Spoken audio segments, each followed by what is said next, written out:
Well, everything you said now has happened to us over the past 3 months. We've been speaking our truth, and everything I feared, my worst fears happened, David, and nothing bad happened. You know, I told people for years that my entire business was based on YouTube and my relationship with them, which is literally, you know, a moment's notice from disappearing. And yet we found a way through. We found a way to keep putting out these messages, and we found all of these allies along the way. And I found all of these people that say horrible things on social media about us, but we've realized that it's actually not so scary.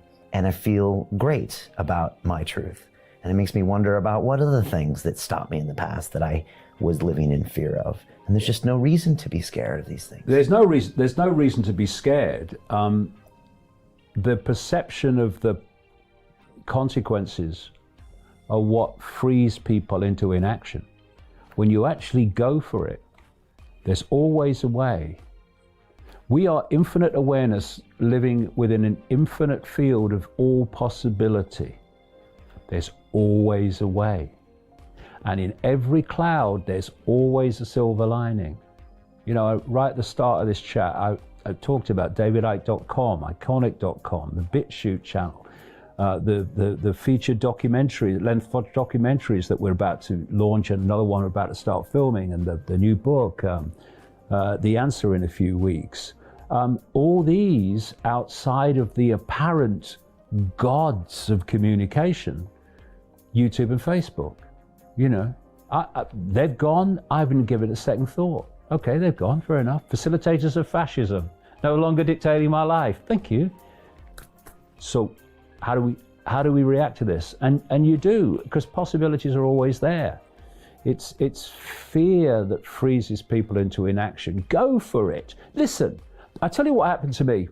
When I had my awakening, my massive explosive awakening in the very early 1990s, and I was ridiculed and massive. I mean, you know, historic levels of ridicule I went through then.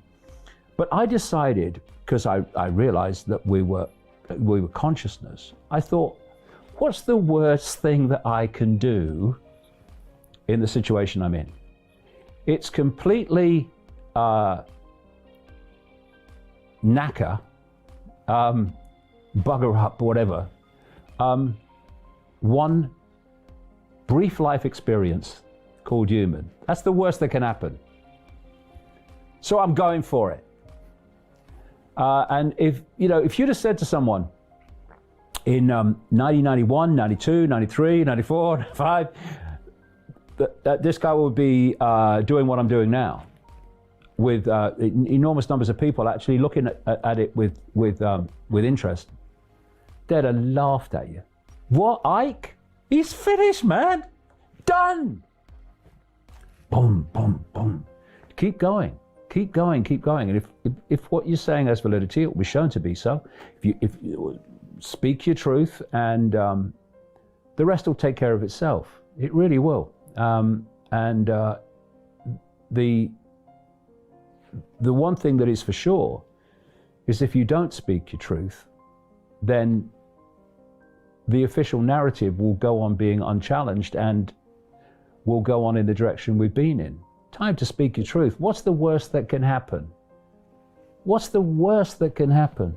You know, and I have this thing I say, the deathbed perception, where you're lying on your deathbed. You've got 10 minutes to live. Now tell me what was important.